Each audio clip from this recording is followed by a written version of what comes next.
بسم اللہ الرحمن الرحیم الحمد للہ وکفى وسلام علی عباده الذین اصطفى اما بعد اعوذ باللہ من الشیطان الرجیم بسم اللہ الرحمن الرحیم وَذَرُوا ظَاهِرَ الْإِثْمِ وَبَاطِنَهُ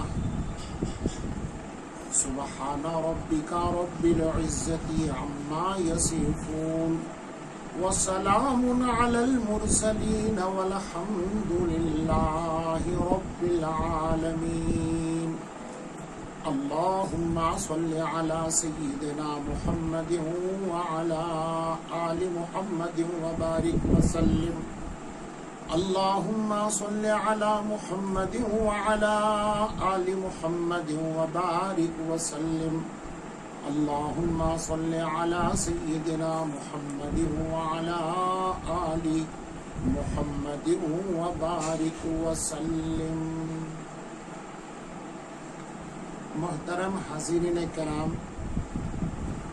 مالک کائنات کا بہت بڑا کرم اور اس کا احسان ہے کہ شوال المکرم کا یہ تیسرا جمعہ، جس کی آج 15 تاریخ ہجری 1442 چل رہی ہے، عنایت فرمائی. پروردگار عالم ہماری زندگیوں میں اپنی رضا کے مطابق ایسی جمعہ اور ایسی عبادتیں بار بار اللہ ادا کرنے کی ہم تماموں کو توفیق عطا فرمائے. بزرگوں، میں نے جس آیت کریمہ کا انتخاب کیا ہے، میں اس کے بارے میں وقت کا خیال کر کے بات کرتا چلوں. آپ دل کے کانوں سے توجہ کے ساتھ سنیے. قرآن کریم نے فرمایا وَذَرُوا ظَاهِرَ الْإِثْمِ وَبَاطِنَهُ. قرآن کا یہ چھوٹا ٹکڑا جیسے کشکول کے اندر سارا سمندر بھر چکا ہے، ایسے ان آیت کے 2 ٹکڑوں کے اندر اصلاحی اعتبار سے ہماری زندگیاں بھری ہوئی ہیں. پروردگار اپنے بندوں سے کہہ رہے ہیں، ڈرو، بچو، بھاگو اور نکالو اپنے ان گناہوں کو جو اندر والے ہیں، ضمیر میں ہیں، قلب میں ہیں، رگ و ریشے میں ہیں، خیالات میں ہیں. اور ڈرو ان گناہوں سے جو ظاہری اعتبار سے مخلوق کو نظر آتے ہیں. دونوں گناہوں سے اگر بچ جاؤ گے، میرا قرب نصیب ہوگا، میری محبت نصیب ہوگی اور میری مدد تم کو مل کر رہے گی. یہ آخری 3 جملے میرے تخیلات کے ہیں، کہیں آپ یہ نہ سمجھے کہ اس کا ترجمے میں یہ کہا ہے. میں نے صفائی آپ کی کر دی، بات کو میرے خیال میں رکھیے کہ یہ اگر کوئی آدمی بچے تو خدا کے قرب کے لیے اس کے لیے بہت کافی ہے. حوالے کے طور پر عارفین اور مشائخین اور علماء ربانیین کا ایک پیارا ملفوظ آپ کے سامنے نظر کرتا ہوں. خدا کے قرب کے لیے اولیاء کرام اور مشائخین عظام یہ کہتے ہیں کہ خدا کے قرب کے لیے 2 چیزیں ہیں. ایک ہے معروفات کی کثرت، عبادتوں کی کثرت، ذکر کی کثرت، قرآن کی کثرت، تسبیح کی کثرت، اور ایک ہے معصیات سے اجتناب. تو سارے مشائخین، علماء ربانیین اس پر متفق ہیں، خدا کے قرب کے لیے معصیات سے اجتناب جتنا جلد ملتا ہے رب کا قرب، اتنا معروفات کی کثرت سے نہیں ملتا. میں نے حوالے میں ایک بات دے دی، دوسری میں بھی حوالہ آپ کو بولتا چلوں. میں نے کہا پروردگار کی مدد کے لیے ضروری ہے دونوں گناہوں سے آپ بچیں. فاروق اعظم کا زمانہ ہے، رومیوں نے للکارا، جنگ کے لیے اعلان کر دیا، فاروق غصے ہو گئے، لشکر تیار کر دیا، اسامہ ابن زید کو کمانڈر بنا دیا اور بھیج دیا دعاؤں کے ساتھ۔ رومیوں کو پتا ہے میرے مسلمان بھائیوں، مسلمان بہنوں اور بیٹیوں، کبھی کبھی تو یہ دشمنان اسلام قرآن کو سمجھ گئے، معرفات کو سمجھ گئے، لیکن آج تک ہم مسلمان صحیح نہیں سمجھے۔ انہوں نے یہ سمجھا تھا کہ مسلمان جب بددیانتی کرتا ہے، بدنگاہی کرتا ہے، حرام کام کرتا ہے تو خدا کی مدد اس سے ٹوٹ جاتی ہے، رشتہ ٹوٹ جاتا ہے، مدد سے ہٹ جاتا ہے۔ فوج فاروق اعظم نے بھیجی، رومیوں نے راستے کے اندر جوان گوری لڑکیاں کم اور پتلا کپڑا پہن کر ناچ گان کے لیے کھڑا کر دیا۔ ان کو معلوم تھا مسلمان نے نگاہ اگر جوان چھوری پر اٹھائی دل میں پلاؤ بن جائے گا، شیطان آگ لگائے گا، زنا کی طرف قدم دوڑے گا، اللہ کی مدد رک جائے گی۔ یہ ہم سے زیادہ رومی اور عیسائیوں کو معلوم ہے، مجھے آپ کو معلوم نہیں ہے۔ ہوا ایسے ہی جب اسامہ ابن زید چلنے لگے تو دیکھا فوجیوں کو رکایا اور منظر دیکھ کر خاموش ہو گئے۔ فاروق اعظم کو خط لکھا، جواب آ گیا امیر المؤمنین کا، ساری فوج کو اکٹھا کرو اور سورہ نور کی 30 نمبر کی وہ آیت جو چمک رہی ہے قرآن میں، قل للمؤمنین یغضوا من ابصارہم وَيَحْفَظُوا فُرُوجَهُمْ۔ آیت پوری نہیں پڑھتا میں، یہ آیت سنا دو۔ فاروق کا بھی ایمان اور یقین ہے ایک قرآن کی آیت بندے کو جنت میں جانے کے لیے، معصیت اور جہنم سے بچانے کے لیے کافی ہے۔ خدا کرے فاروق کی جوتیوں کے صدقے میں ایسا ایمان ہم سب کو نصیب ہو جائے۔ آیت سنائی گئی، آیت سننے کے بعد سارے فوجی نے منڈی نیچے ڈالی، آگے چلنے لگے۔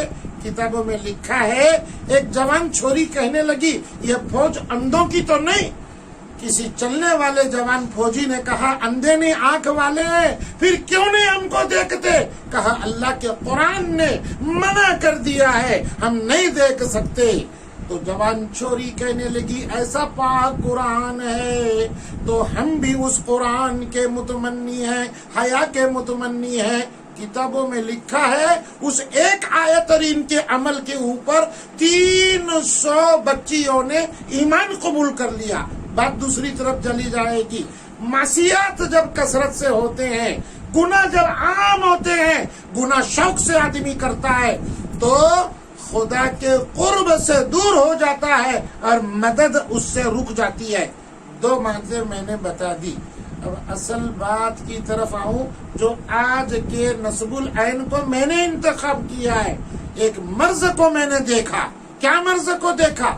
آج واضح بیان کی کثرت سے جوانوں کے لیے، ایمان والے بندے بندیوں کے لیے کہا جا رہا ہے وبائی مرض میں ایسے بھی ہمارے ملک کے اور دنیا کے لوگ موت کی لپٹ میں آ چکے ہیں، کہیں بے گور و کفن جا رہے ہیں، کہیں ان کی لاشوں کو کتے گھسیٹ رہے ہیں، کہیں ان کو جلانے کے لیے ان کے گھر کے لوگ آگے آنے کو تیار نہیں۔ یہی ایمان والے بندے آگے چل کر کے ان کا انتم سنسکار کر رہے ہیں۔ حالت یہ ہے، خوف کی حالت ہے۔